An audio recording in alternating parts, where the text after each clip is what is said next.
नमस्कार दोस्तों, एक बार फिर से स्वागत है आपका हमारे चैनल में, जहां आज हम एक्सप्लेन करने वाले हैं ट्रिपल आर मूवी को। और मूवी का बजट करीब 550 करोड़ है। डायरेक्टर एस.एस. राजामौली की फिल्म ट्रिपल आर का कंपटीशन उनकी अपनी ही फिल्मों बाहुबली और बाहुबली 2 से है, क्योंकि एक बड़ी सफलता के बाद जब कोई डायरेक्टर अपनी अगली फिल्म के साथ थिएटर पहुँचता है तो यकीनन उनसे उम्मीदें कई गुना बढ़ जाती है। तो चलिए शुरू करते हैं आज का एक्सप्लेनेशन। लेकिन अगर आप इस चैनल को पहली बार विजिट कर रहे हैं तो चैनल को जरूर से जरूर सब्सक्राइब कीजिएगा, ताकि आपको इसी तरह के लेटेस्ट और फ्रेश कंटेंट मिलते रहे। मूवी की कहानी स्टार्ट होती है आदिलाबाद के जंगल से, जहां पर गौंड निवास करते हैं, जिनके अंदर एक खास तरह की काबिलियत होती है। और उन्हीं में से एक होती है मल्ली, जो कि 10-12 साल की लड़की है और वह बहुत ही अच्छा गाना गाती है और हाथों पर काफी खूबसूरत डिजाइन भी बना लेती है। थोड़ी देर के बाद स्कॉट सर जंगल से वापस आते हैं, जो कि अंग्रेजों का लीडर है। और यहाँ पर स्कॉट सर की वाइफ को मल्ली पसंद आ जाती है, इसलिए वह उसे अपने साथ ले जाने को कहती है। जिसके बाद वह मल्ली के पेरेंट्स के सामने कुछ पैसे फेंक देते हैं, जिससे देख उन्हें ऐसा लगता है कि वह लोग खुशी के कारण ये पैसे दे रहे हैं, जबकि वे लोग ये नहीं जानते थे कि ये पैसे मल्ली की कीमत है। और जैसे ही उन्हें पता चलता है कि वह लोग मल्ली को लेकर जा रहे हैं तो उसकी माँ तुरंत ही उसकी तरफ चिल्लाते हुए आगे बढ़ती है, लेकिन वह लोग उसे बेरहमी से मार देते हैं। अब आगे हम 1920 में दिल्ली के सीन को देख पाते हैं, जहाँ पर कई सारे क्रांतिकारी मौजूद थे और वह लोग आंदोलन कर रहे थे। उनकी भीड़ इतनी ज्यादा थी कि पुलिस वाले भी उनसे डर रहे थे। और फिर उन्हीं में से एक आदमी उनकी तरफ एक पत्थर दे मारता है, जिससे दीवार पर टंगे एक ऑफिसर की फोटो टूट जाती है। इसलिए वह अंग्रेजी ऑफिसर उस आदमी को लाने को कहता है। और फिर तभी एंट्री होती है राजू की, जो कि ब्रिटिश सरकार के लिए काम करता है और वह अपने ऑफिसरों की हर एक बात मानता है। इसलिए वो उस आदमी को लाने के लिए भीड़ में कूद पड़ता है और उन सभी से लड़ाई करता है, जिसमें वह काफी जख्मी भी हो जाता है।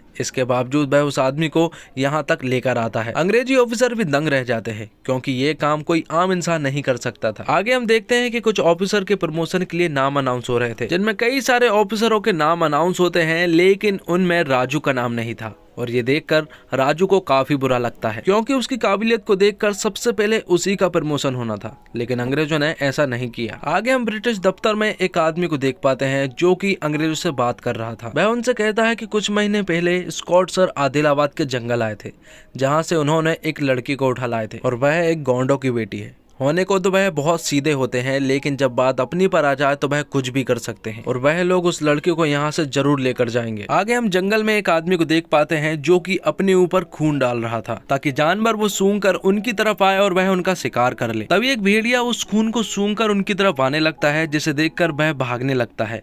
लेकिन उन्होंने बिल्कुल भी एक्सपेक्ट नहीं किया था कि उस खून को सूंघकर शेर भी आ सकता है, इसलिए वह बहुत तेज भागता है और आगे जाकर वह उस शेर को जाल में फंसा लेते हैं और उस शेर को बेहोश कर देते हैं। यहाँ हमें पता चलता है कि ये लोग गौंड है और इन्हीं की बहन होती है मल्ली। वह कई महीनों से अंग्रेजों के महल में जाने की कोशिश कर रहे हैं, लेकिन वह नहीं जा पा रहे हैं, क्योंकि मल्ली वहीं पर है। और यहाँ पर हमें उस गौंड का नाम पता चलता है, जिसका नाम अख्तर होता है। अब अगले सीन में हम एक अंग्रेजी ऑफिसर को देख पाते हैं, जिसकी बाइक खराब हो जाती है, इसलिए वह अख्तर के पास जाते हैं उस बाइक को सुधरवाने के लिए। तो यहाँ पर अख्तर उसे बताता है कि आपकी बाइक खराब नहीं हुई है, बल्कि ये गाड़ी रिजर्व में है, इसलिए वह चालू नहीं हो रही थी। और ये बात सुनकर वहां पर खड़ी अंग्रेजन हंसने लगती है और ये बात कहीं ना कहीं उस ऑफिसर को बिल्कुल भी पसंद नहीं आती, इसलिए वह अख्तर को बहुत मारता है। अख्तर चाहता तो उस ऑफिसर को मार सकता था, लेकिन उसने ऐसा नहीं किया, क्योंकि उसे मल्ली को ढूंढना था और वह ऐसा कोई भी उल्टा सीधा कदम नहीं उठाना चाहता है। अब आगे हम स्कॉट सर की वाइफ को देख पाते हैं, जो कि सभी पुलिस वालों से कहती है कि कोई है जिसके अंदर स्पेशल काबिलियत। ये सुनकर राजू तुरंत ही सामने आता है और उनकी चुनौती को एक्सेप्ट करता है। अब आगे हम राजू और उसके चाचा को बात करते हुए देख पाते हैं, जिनमें वह उन लोगों को ढूंढ रहे हैं जो कि ब्रिटिश एम्पायर को नुकसान पहुंचाना चाहते हैं, इसलिए वह उन क्रांतिकारियों के अड्डे पर जाने का फैसला लेते हैं। यहाँ दूसरी तरफ हम अख्तर को देख पाते हैं, जिसके मन में सिर्फ एक ही बात चल रही होती है कि आखिर वह महल के अंदर कैसे जाए। और वहीं पर एक अंग्रेज एक आदमी को बहुत ही बुरी तरह से मार रहा था, जिसे देखकर जेनिफर नाम की एक लड़की वहां पर आती है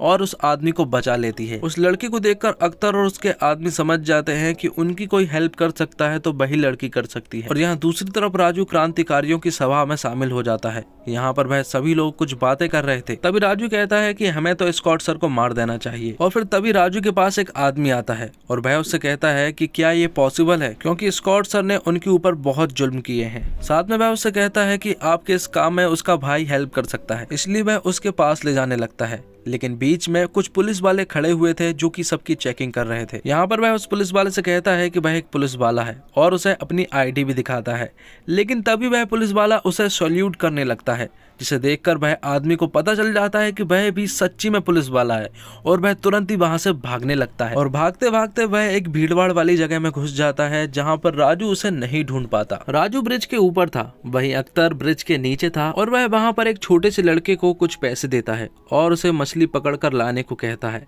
लेकिन तभी वहां पर अख्तर का आदमी आ जाता है और वह उसे बताता है कि उसके पीछे पुलिस पड़ गई थी जो कि दिखने में हमारे ही तरह था। और जब वह बात कर ही रहे होते हैं कि तभी उस ब्रिज के ऊपर से एक ट्रेन निकल कर जा रही होती है, लेकिन अचानक ही उसके डब्बे में आग लग जाती है और वह नदी में गिर जाती है जहां पर वह लड़का भी था जो कि फंस चुका था। जिसे ऐसा देखकर अख्तर सभी से मदद मांगता है लेकिन कोई भी आगे नहीं आ रहा था और ये सब चीजें राजू ऊपर से देख रहा था, इसलिए वह उसकी तरफ हाथ बताता है और अख्तर को अपने पास बुलाता है। जिसके बाद दोनों ब्रिज पर थे, अख्तर अपनी बाइक से था और वहीं राजू घोड़े पर था। दोनों ने एक रस्सी को अपनी कमर में बांध लिया था और दोनों तरफ से कूद जाते हैं और उस बच्चे को सही सलामत बचा लेते हैं और दोनों अपना अपना नाम बताते हैं। जिसके बाद राजू और अख्तर की दोस्ती स्टार्ट हो जाती है। आगे वह कुछ महीने साथ में बिताते हैं और दिन गुजरते जाते हैं और उनकी दोस्ती गहरी होती जाती है। उनकी दोस्ती इस तरह से गहरी हो चुकी थी कि अब वह दोनों एक दूसरे के लिए कुछ भी कर सकते थे, लेकिन उन दोनों को एक दूसरे की असलियत के बारे में नहीं मालूम था। राजू अख्तर के साथ दिन भर घूमता है और राजू अख्तर के साथ वाले आदमी को ही दिन भर ढूंढता है,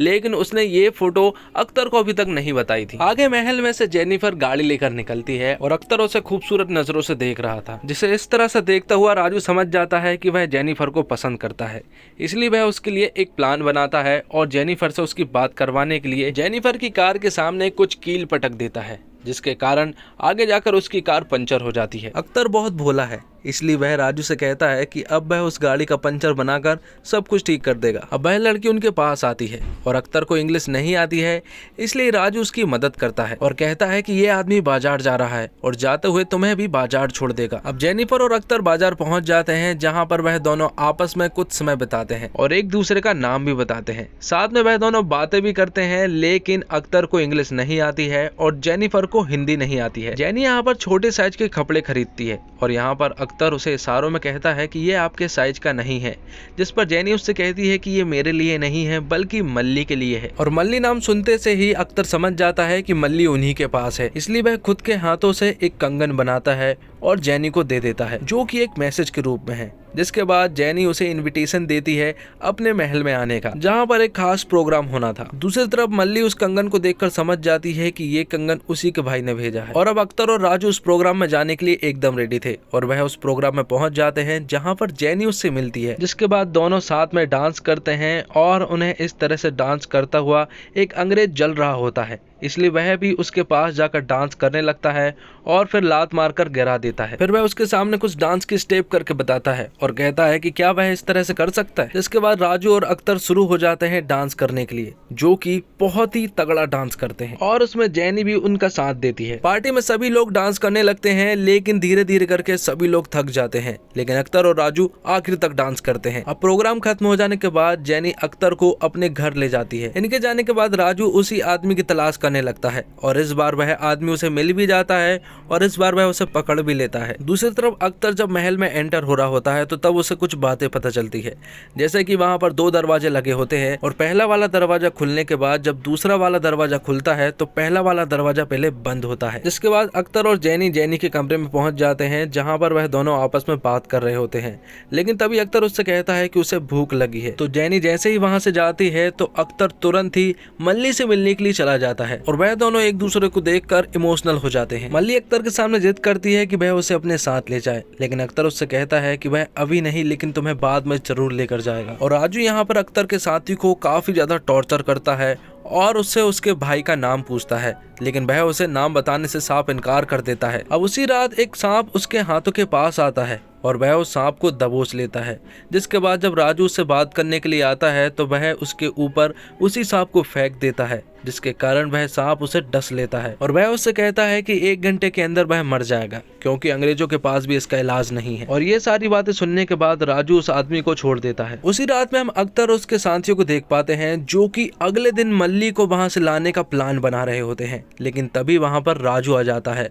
राजू को इस तरह से देखकर अख्तर उसके पास जाता है और वह समझ जाता है कि उसे सांप ने काटा है, इसलिए वह उसका इलाज करने लगते हैं। लेकिन जहर पूरी तरह से चढ़ चुका था, इसलिए अख्तर अपने शरीर से एक रक्षा बूटी निकालता है और उसे देखकर राजू समझ जाता है कि ये उसी आदमी का भाई है, क्योंकि ये रक्षा बूटी उस आदमी के शरीर पर भी मौजूद थी। जाते जाते अख्तर राजू से कहता है कि जहर सुबह तक उतर जाएगा और वह बिल्कुल ठीक हो जाएगा। साथ में वह कहता है कि उसका पूरा मन है कि वह यहाँ पर रुके, लेकिन उसे एक बहुत ही अर्जेंट काम है, इसलिए उसे जाना ही होगा। और वह उसे अपनी असलियत भी बता देता है। वह उससे कहता है कि उसका नाम अख्तर नहीं बल्कि भीम है और वह यहाँ पर अपनी बहन मल्ली को बचाने के लिए आया है। उसने कई बार सोचा कि वह अपनी असलियत को बता दे, लेकिन वह नहीं चाहता था कि वह अपने दोस्त के ऊपर कोई भी आंच आने दे। भीम यहाँ पर राजू से कुछ ऐसी बातें बोलता है जो कि एक सच्चा दोस्त ही एक दोस्त से बोलता है। अब उसी रात एक बहुत बड़े जश्न को देख पाते हैं, क्योंकि आज यहाँ पर स्कॉट सर आने वाले हैं। लेकिन तभी भीम के लोग एक ट्रक को लेकर अंदर घुस जाते हैं और उस ट्रक में भीम और उसके जानवर थे, और ये वही जानवर है जिन्हें वह लोग जंगल में पकड़ा करते थे। जिसके बाद भीम और उसके जानवर उन सभी लोगों को मारने लगते हैं और तभी पीछे से राजू अपनी पुलिस की वर्दी पहन कर आता है और उसे इस तरह देखकर भीम पूरी तरह से शॉक्ड रह जाता है, क्योंकि उसे ऐसा लग रहा था कि सिर्फ उसी ने असलियत छुपाई है, जबकि राजू ने भी एक बहुत बड़ी असलियत छुपाई है। यहाँ पर राजू उसके पास आता है और उसे अरेस्ट करने को कहता है, लेकिन भीम मुझसे साफ इनकार कर देता है, जिसके बाद उन दोनों के बीच में एक जोरदार फाइट होती है और आखिर में राजू भीम को अरेस्ट कर लेता है। आगे हम राजू को देख पाते हैं जो कि निशाने लगाने की प्रैक्टिस कर रहा होता है, जिसके बाद कहानी पहुंच जाती है फ्लैशबैक में और हम वेंकट रामा राजू नाम के एक क्रांतिकारी को देख पाते हैं, जो कि वहाँ के सभी लोगों को गन चलाना सिखा रहा होता है। उनके पास बंदूकें नहीं थी, इसलिए उन्होंने लकड़ियों की बंदूकें बनाई है और उन्हें रियल वाली बंदूक की तरह ही प्रैक्टिस करवाना सिखाता है। रामाराव के साथ ही जब उससे कहते हैं कि वह लोग अब बंदूक चलाने के लिए एकदम तैयार हो चुके हैं, तब रामाराव उनसे कहता है कि जब उसे विश्वास हो जाएगा कि उनका निशाना बिल्कुल भी नहीं चुकेगा, तब वह उन्हें रियल बंदूक देगा, क्योंकि उसे इन बुलेट्स की कीमत पता है। साथ में वह उन्हें बताता है कि एक अंग्रेज ने उसे गोली की कीमत बताई थी, जहां कहानी फिर से फ्लैशबैक में पहुंच जाती है और तब रामाराव उन्हीं की फोर्सेस में काम किया करता था। यहाँ पर वह एक आदमी को सजा दे रहे होते हैं, लेकिन वह यहाँ पर उसे गोली नहीं मारते हैं, बल्कि वह लोग उसे हथौड़े से मारते हैं, क्योंकि वह एक गोली की कीमत उस आदमी से कहीं ज्यादा मानते हैं। इसके बाद रामाराव को गुस्सा आ जाता है और वह उस जॉब को छोड़कर तुरंत ही अपने गाँव आ जाता है, जहाँ पर उसने एक साथ में एक गन और कुछ गोलियां लेकर आया था। रामाराव की फैमिली में 4 लोग हैं, एक तो उसकी वाइफ और 2 बेटे। यहाँ पर वह सभी को क्रांतिकारी बनाने के लिए लग जाता है और उसका सिर्फ एक ही लक्ष्य है कि वह किसी न किसी तरह से अंग्रेजों से लड़कर उन सभी के हाथों में गन दे सके। अगले दिन प्रैक्टिस के दौरान रामाराव के बेटे के कंधे के पास एक चोट थी और पूछने पर उसे पता चलता है कि रात को उसने उनकी चोरी से गन चलाई थी। तब रामाराव गुस्सा करते हैं और तभी सीता सामने आती है और उनसे कहती है कि ये गन उसने उसे चलाने को दी थी। साथ में कहती है कि उसका निशाना बहुत ही अच्छा है, इसलिए वह उसे निशाना बताने के लिए ले जाने लगती है, जहां पर रामाराव देखता है कि निशाना एकदम बीचों बीच था। रामाराव को लग रहा था कि उसने ये निशाना बाजू वाली पहाड़ी से चलाया है, जबकि सीता उसे बताती है कि ये निशाना बाजू वाली पहाड़ी से नहीं बल्कि ऊंची वाली पहाड़ी से चलाया है। और ये सब चीजें देखकर रामाराव पूरी तरह से हैरान रह जाता है और वह समझ जाता है कि अब सभी लोग तैयार हो चुके हैं। और जब वह वहां से वापस आता है तो यहाँ पर अंग्रेजों ने अटैक कर दिया था और वहां पर वह सभी लोगों को मारने लगते हैं। लेकिन तभी यहाँ पर रामाराव अपनी गन को लेकर आता है और उन अंग्रेजों को मारने लगता है। लेकिन लड़ाई के दौरान रामाराव के हाथों में एक गोली लग जाती है, जिसके कारण उसकी एक उंगली टूट जाती है, जिसके कारण अब रामाराव के बेटे को गन उठानी पड़ती है और उन अंग्रेजों को मारना पड़ता है। यहाँ पर वह ऐसा निशाना लगाता है कि अंग्रेजों को दुम दबाकर पीछे भागने पड़ता है। अब प्रेजेंट के सीन में राजू एक खत लिखता है सीता के लिए और उसे यहाँ के हालात बताता है। वह लिखता है कि जल्द ही वह अपने मिशन में कामयाब हो जाएगा, लेकिन उससे एक बहुत बड़ी गलती हो गई है। उसने अपने एक दोस्त को धोखा दिया है और अब वह अपने आप को कभी भी माफ नहीं कर पाएगा। अब अगले दिन राजू स्कॉट सर के पास जाता है, जहां पर स्कॉट सर भीम को सबके सामने सजा देने को कहता है। अब अगले ही दिन भीम को सजा देने के लिए राजू एकदम तैयार था। यहाँ पर राजू भीम से कहता है कि अपने आप को सरेंडर करके घुटने के बल बैठकर स्कॉट सर से माफी मांग लो, लेकिन भीम साफ इनकार कर देता है, जिसके बाद राजू उसकी बहुत पिटाई करता है। राजू उसे अधमरे की हालत में कर देता है, लेकिन भीम घुटने नहीं टेकता है। साथ में वह एक गाना भी गा रहा होता है, जिसे सुनकर सभी की रूह कांप जाती है। आखिर में भीम बेहोश होकर गिर जाता है। राजू बिल्कुल भी नहीं चाहता था कि वह भीम को मारे, वह इसलिए कर रहा था ताकि वह अंग्रेजी ऑफिसरों के दिल जीत सके। वह रोता जा रहा था और भीम को मारता जा रहा था, जिसका फल ये मिला कि उसी रात उसका प्रमोशन कर दिया गया और अब उसे हथियारों को सही सलामत दूसरी जगह भेजना था और इसी पल का वह लोग सालों से इंतजार कर रहे थे। ये काम उसे परसों करना था, लेकिन परसों ही भीम की फांसी भी थी। इसलिए वह अपने चाचा से कहता है कि वह पहले भीम की फांसी को रोकेगा और उसे बचाएगा। हमारे लोगों तक हथियार नहीं भी पहुंचे तो भी चलेगा। जिस पर उसके चाचा उसे कहते हैं कि हमने इस वक्त का सालों से इंतजार किया है।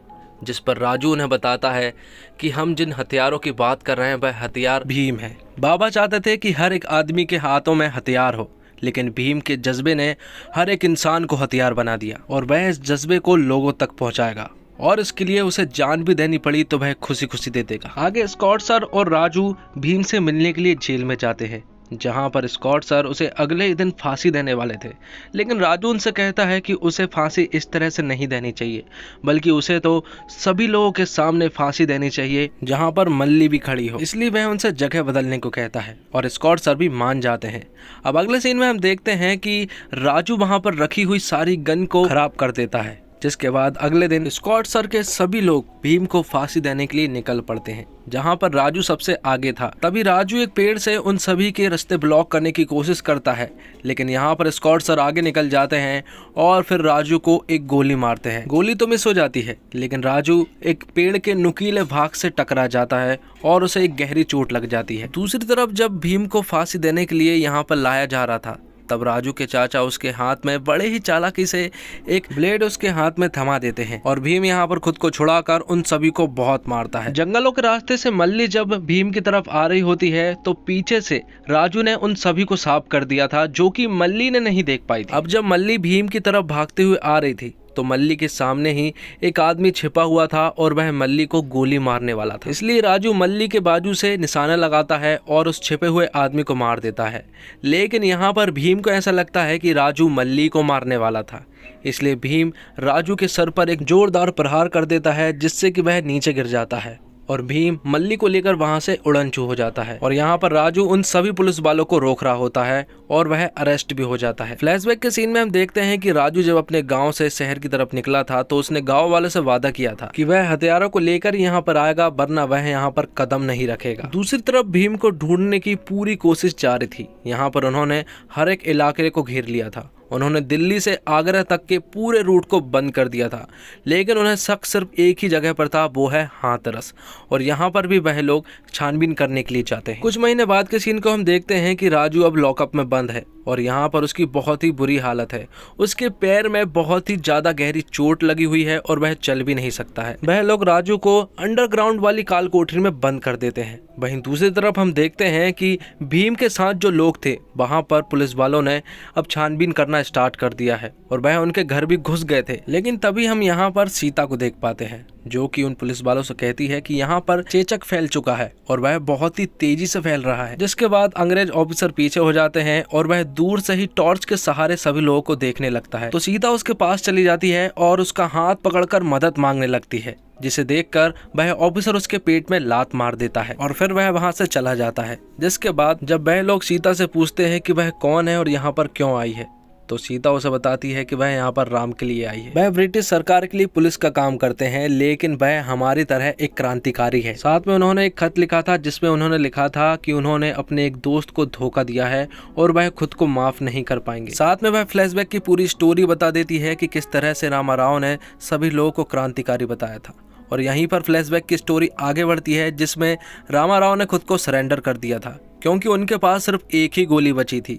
यहाँ पर रामाराव उन सभी के पास जाता है और उसके पीठ पर लगे हुए बॉम्ब्स को राजू से शूट करने को कहता है। राजू भी शूट कर देता है और यहाँ पर अंग्रेजों के साथ साथ उसके बाबा भी मर जाते हैं। साथ ही राजू की फैमिली में छोटा भाई और उसकी माँ भी यहीं पर मर जाते हैं। भीम ये सारी बातें सुनने के बाद पूरी तरह से इमोशनल हो जाता है और कहता है कि वह अपने आप को माफ नहीं कर सकता, क्योंकि वह तो सिर्फ मल्ली को बचा रहा था, लेकिन राजू तो सभी लोगों को ही बचा रहा था। और सीता के पास ब्रिटिश सरकार की तरफ से एक खत भी आया था जिसमें लिखा हुआ था कि राजू की कल फांसी है और उसकी डेड बॉडी लेने के लिए कल आ जाए। यहाँ पर भीम सीता से वादा करता है कि कुछ भी हो जाए वह राम को सीता से मिलवा कर ही रहेगा, जिसके बाद वह अगले ही दिन ब्रिटिश सरकार की जेल में पहुंच जाता है, जहां पर वह राम को निकालता है। अब क्योंकि राम के पैर में चोट लगी हुई थी, इसलिए भीम उसे अपने कंधे पर बिठालता है और उन सभी लोगों से लड़ते हैं और सही सलामत वह लोग वहां से बाहर भी निकल जाते हैं। यहाँ से जाकर वह डायरेक्ट राम जी की मूर्ति के पास पहुंचते हैं और भीम उसे राम जी के पूरे वस्त्र पहनाता है। उसके बाद एक ऐसा संग्राम देखने को मिलता है जो कि आपने आज तक किसी भी फिल्म में नहीं देखा होगा। यहाँ पर राम वारी वारी से धनुष बाण से सभी को मारता है, जिसके कारण वह लोग ये नहीं देख पाते हैं कि आखिर तीर कहाँ से आ रहे हैं। वहीं दूसरी तरफ भीम भी सभी लोगों को बहुत ही बेरहमी से मारता है। अब वह लोग स्कॉट के महल के पास पहुंचते हैं, जहाँ पर स्कॉट इनके ऊपर तोप चलाता है और तभी ये लोग भी एक जलती हुई बाइक को स्कॉट की तरफ फेंकते हैं।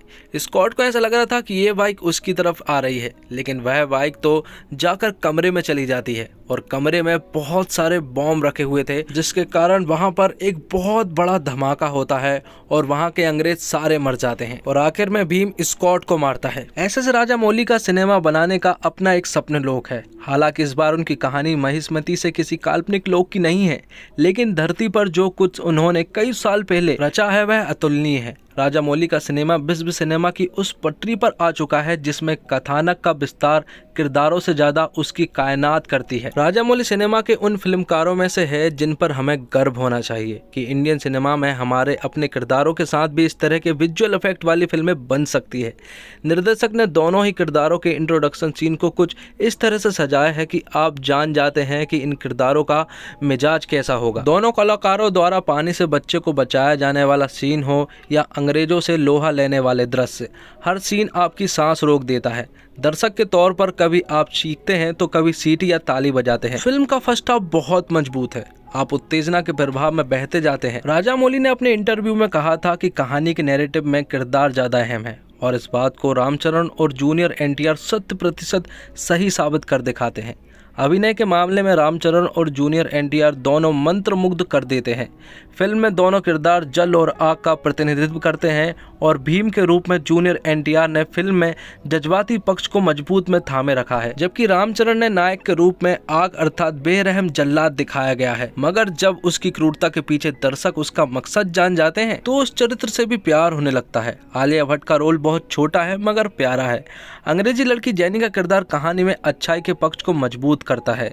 अजय देवगन की उपस्थिति फिल्म का भव्य पक्ष बताती है और इसी के साथ ही एक्सप्लेनेशन यहीं पर खत्म होता है। तो दोस्तों, उम्मीद करता हूँ आपको ये वीडियो पसंद आई होगी। वीडियो अगर आपको जरा सी भी अच्छी लगती है दोस्तों, तो वीडियो को लाइक जरूर कीजिएगा और चैनल को भी जरूर से जरूर सब्सक्राइब कीजिएगा, ताकि आपको आगे इसी तरह के लेटेस्ट और फ्रेश कंटेंट मिलते रहे। धन्यवाद। Thanks for watching.